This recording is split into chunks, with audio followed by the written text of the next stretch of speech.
Hello everyone, welcome to my channel cochlear implant a journey. मेरे viewers के अंदर किसी ने मुझे सवाल किया है, एक रियान खान और एक है सलमान अली। तो रियान खान जी ने सवाल किया है कि ये मशीन कितनी बार चेंज करनी पड़ेगी। तो बाहर का जो मशीन है वो अगर टूट जाता है तो आपको चेंज करना है, ख़राब होता है तो चेंज करना है, और आपको अगर अपग्रेड करना है तब भी आपको चेंज करना रहेगा। इसीलिए आपको बहुत ख्याल रखना पड़ेगा आपके बच्चे का। जैसे ये छोटा बच्चा रहते हैं तो ये दौड़ते हैं, भागते हैं, तो आपको ही हर टाइम ख्याल रखना पड़ेगा ये टूट ना जाए। मैं बहुत पैनिक करती हूँ, मेरा बच्चा जब भागता है बहुत टेंशन में आ जाती हूँ कि ये गिर ना जाए और टूट ना जाए। मगर ट्राई करते हैं इसका मतलब दौड़ना भागना बंद ना हो मगर टूट भी ना जाए। तो हम लोग मैंने पहले भी बोला था, अगर बहुत भागना दौड़ना रहेगा तो आप वो क्लिप के सहारे लगा दो और क्लिप में एक रबर बैंड भी फंसा देना, जैसे वो अगर गिरे भी तो टूट ना जाए। मैं पिक्चर फिर से दिखाती हूँ कि ऐसे आप पीछे लगा के रखो तो आपको थोड़ा सा इजी है, क्योंकि कान में आप रखोगे तो अगर गिरेगा तो फट से नीचे जाके गिरेगी तो वो मशीन टूट सकता है। अब मैं अंदर की मशीन की बात कर रही हूँ। ये 10 साल का वारंटी देते हैं, उसके बाद भी ये चलता है। मगर अगर अंदर में कुछ गड़बड़ हो गई, आपका जब मैपिंग होगी तो ऑडियोलॉजिस्ट पकड़ सकेंगे कि अंदर में कुछ गड़बड़ हुआ है कि नहीं, तो आपको बोल दिया जाएगा। अगर ऐसा कुछ हुआ 10 साल के अंदर है तो वो वारंटी पीरियड के अंदर है तो आपको टेंशन लेने की है नहीं कोई ज़रूरत। मगर 10 साल के बाद अगर होता है तो वो आपको करना पड़ेगा। मेरे केस में मुझे क्या हुआ है, मैंने पहले भी जैसे बोला मेरे पिछले के वीडियोस में कि मेरे साथ कुछ भी आसानी से नहीं होता है। कुछ भी करो वो घुमा फिरा के कॉम्प्लिकेटेड हो जाता है। तो हम लोगों ने जो नया ऑपरेशन करवाई थी वो हम लोगों ने अपग्रेड वर्जन ही करवाई थी। मतलब ये कॉकलियर इम्प्लांट का जो अल्ट्रा वर्जन है ना, अंदर का जो मशीन है वो अल्ट्रा वर्जन हम लोगों ने लिया था। तो उसके बाद क्या हुआ, कुछ दिनों के बाद कंपनी से कॉल आया है कि आपका जो मशीन का बैच है उसका रिकॉल आ गया है।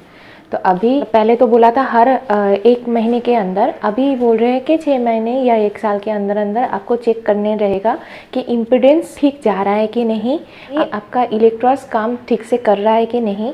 तो हम लोगों को जाके जैसे मैपिंग होता है तो वो चेक करना रहेगा। और घर पे भी एक कान का मशीन खोल के दूसरे कान से देखना पड़ेगा बच्चा ठीक से सुन रहा है कि नहीं। मेरा जो मशीन है उसका इन्होंने चेक करके बोला कि इसका इलेक्ट्रोड ठीक से काम नहीं कर रहा है, तो हम लोगों को फिर से ऑपरेशन करवानी पड़ेगी। करके देखेंगे कि कुछ प्रॉब्लम नहीं है तो मुझे चिंता करने की कोई ज़रूरत नहीं। 10 साल तो इजीली जाएगा और उसके बाद भी आराम से जाएगा अगर मुझे अपग्रेड नहीं करना है। तो ये रहा आपका क्वेश्चन का आंसर। और दूसरा है, सलमान अली ने आपने मुझे पूछा है कि बच्चा आपके बात से कैसे रिएक्ट करेगा। तो सबसे पहले मैं बोल देती हूँ, जैसे वीडियोस में दिखाते हैं, यूट्यूब वीडियोस में कान में मशीन लगाई और बच्चा सुन पाया, बहुत हंस रहे हैं, ऐसा कुछ नहीं होता है। वो हियरिंग एड से होता है, मगर इसमें ऐसा कुछ नहीं होता है। मैं भी मेरे टाइम पे एकदम नया कपड़े पहन के बहुत सज धज के गई थी, क्योंकि मुझे लगा था आज ही मेरा बच्चा सुन लेगा, मेरा बात सुनेगा, रिएक्ट कर देगा, ये मैं मोमेंट मैं वीडियो करके रखूँगी। ये वो कुछ नहीं होता है, आप इतने जल्दी कुछ नहीं सुन पाएगा। आपको एक लिस्ट बनानी पड़ेगी। आप जैसे ही उसका स्विच ऑन होता है उसके बाद से आपको एक लिस्ट बनानी पड़ेगी, कौन सी डेट पे क्या आप सुन पा रहे हो। मैं उसका लिस्ट आपको दिखाती हूँ, मैंने जैसे बनाया था। ये लिस्ट को आपको चेकआउट करना पड़ेगा कि कौन सा डेट पे आपका बच्चा कौन कौन सा चीज़ पे रिएक्ट करता है। अभी जैसे ही आपका स्विच ऑन होता है उसको बड़ा साउंड सुनाई देगा, छोटा कोई भी साउंड सुनाई नहीं देगा। तो आप रोज़ अभी से उसका नाम पुकार के बोलना चालू करो कि मान लो जैसे मेरा बच्चे का नाम भंटाई है, तो मैं कोई भी बात बोलती थी तो भंटाई बोल के बोलती थी। ऐसा करते करते 1-2 मैपिंग के बाद उसने उसका नाम रिकॉग्नाइज करना चालू कर दिया। 3 फीट के अंदर उसको हर बात बोलनी है। आप उसका हाथ पकड़ के बात करो। आपको दूर से आवाज़ उतना दे के कोई अभी उतना फ़ायदा नहीं, मगर आप चेक करते रहो। उसके साथ बात करना है ज़्यादा से ज़्यादा, और बीच बीच में थोड़ा सा गैपिंग में जाके उसको आवाज़ देना है। तो उसका कान के ऊपर ये एक्सरसाइज होता रहेगा कि आवाज़ आ रही है। तो आप कोई हड़बड़ी नहीं, एक महीना जाने दो। तो उसके बाद उसको थोड़ा थोड़ा आपका आवाज़ रिकॉग्नाइज होना चालू हो जाएगा कि हाँ, ये पापा का आवाज़ है या मम्मी का आवाज़ है। ये ऐसा ऐसा चालू हो जाएगा, और वो अपना आप ही आपका नाम, आप उसका नाम लोगे तो वो आपके उधर आपके तरफ देखेगा। तो आप चालू तो करो, ऐसा ऐसा सब हो जाएगा। एकदम से अभी कुछ नहीं होता है। नेक्स्ट मैं बोलना चाहती हूँ, कम्युनिकेशन हम लोगों की ज़िंदगी की बहुत ज़रूरी पार्ट है। आप जहाँ भी जाओ, स्टडी करने के लिए जाओ, करियर के लिए जाओ, किधर भी जाओ, तो कम्युनिकेशन हम लोगों की ज़िंदगी के अहम पार्ट है। तो कम्युनिकेशन का बेसिक क्या है? Speech and language. तो मैं आज स्पीच एंड लैंग्वेज के ऊपर बात करना चाहती हूँ। स्पीच क्या है? स्पीच है आपका साउंड प्रोड्यूस करने का तरीका, आप कैसे साउंड को प्रोड्यूस करते हो। और लैंग्वेज क्या है कि आपने मन का जो भाव है वो आप कैसे सबके साथ शेयर कर रहे हो। स्पीच को आप 3 पार्ट पे डिवाइड कर सकते हो। एक है आर्टिकुलेशन, एक है वॉइस, एक है फ्लुएंसी। तो आर्टिकुलेशन क्या है? आर्टिकुलेशन मतलब आप जो साउंड प्रोड्यूस करते हो उसमें आप टंग, माउथ और लिप्स को कैसे यूज़ करते हो, जैसे क, फ, ब, ऐसा, ये है आर्टिकुलेशन। इसके बाद आता है वॉइस। वॉइस मतलब इधर का जो पार्ट है, मतलब आपका वोकल जो कॉर्ड है उसको यूज़ करके आप कैसे ब्रीदिंग को कंट्रोल करते हो और साउंड को प्रोड्यूस करते हो, ये है वॉइस। और है फ्लुएंसी, मतलब आप कितने बार पॉज लेते हो, कितने स्पीड में बोल रहे हो, कितने बार रिपीट कर रहे हो, ये है फ्लुएंसी। तो आप स्पीच में क्या प्रॉब्लम आएगा? स्पीच में आपका आर्टिकुलेशन का प्रॉब्लम आएगा। जैसे कि आप जब साउंड प्रोड्यूस करते हो वो ठीक नहीं आएगा। जैसे कि मैं मेरे बच्चे का बोल रही हूँ, अभी भी उसको स्पीच में क्या प्रॉब्लम है, वो र को ल बोलता है। इसके बाद आता है वॉइस। वॉइस में आप देखोगे कि कभी कभी आप बात करते हो तो गले में दर्द होता है, बहुत ज़्यादा बात कर ली, गले में दर्द होता है। तो ये अगर ज़्यादा होता है, मतलब किसी को अगर गले का वो जो पार्ट है उसमें कुछ भी डिस्प्यूट होता है तो उसको ज़्यादा होगा, तो बात करने से डरेगा।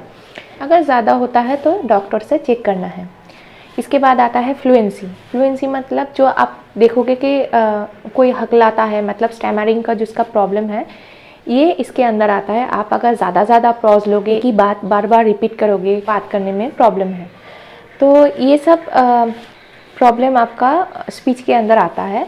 इसके बाद आता है लैंग्वेज। लैंग्वेज के अंदर क्या प्रॉब्लम आता है? एक्सप्रेसिव डिसऑर्डर और रिसेप्टिव डिसऑर्डर। रिसेप्टिव डिसऑर्डर मतलब आपको कोई कुछ इंस्ट्रक्शन दे रहा है, आपको कुछ बोल रहा है, आप उसको समझ नहीं पा रहे हो, तो ये हो गया रिसेप्टिव डिसऑर्डर। और है एक्सप्रेसिव डिसऑर्डर। एक्सप्रेसिव डिसऑर्डर मतलब आप अपने मन का जो भाव है, आपको कुछ करना है, आपको कुछ बोलना है, आप समझा नहीं पा रहे हो, ये है एक्सप्रेसिव डिसऑर्डर।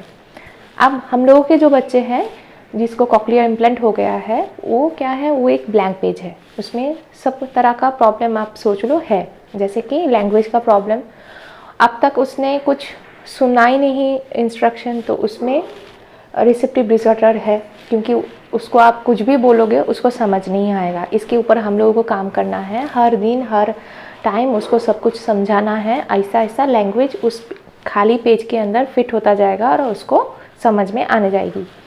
इसके बाद आता है एक्सप्रेसिव। एक्सप्रेसिव मतलब उसको लैंग्वेज पता नहीं है, इसलिए एक्सप्रेस नहीं कर पा रहा है। तो आपको क्या करना है? उसका जो उसका वांट है, मतलब आपके पास आके वो जैसे दिखा देगा पानी का बॉटल, बाथरूम जाना है, ये जो उंगली से दिखा रहा है, ये उंगली को छुड़ा के आपको एक एक वर्ड उसके ऊपर फिट करना है। पहले से कोई प्रेशर नहीं देना है, आपको सिर्फ बोलते जाना है। आहिस्ता आहिस्ता ये सब उसके अंदर आ जाएगा। हो गया लैंग्वेज का जो पार्ट है। अब हो गया स्पीच का प्रॉब्लम। स्पीच का प्रॉब्लम में है आर्टिकुलेशन, ये मेन हम लोगों का प्रॉब्लम रहेगा। अब तक देखो, अब मेरा बच्चे का अभी 5 साल हो चुका है और CI करके 3.5 या 4 साल हो चुका है।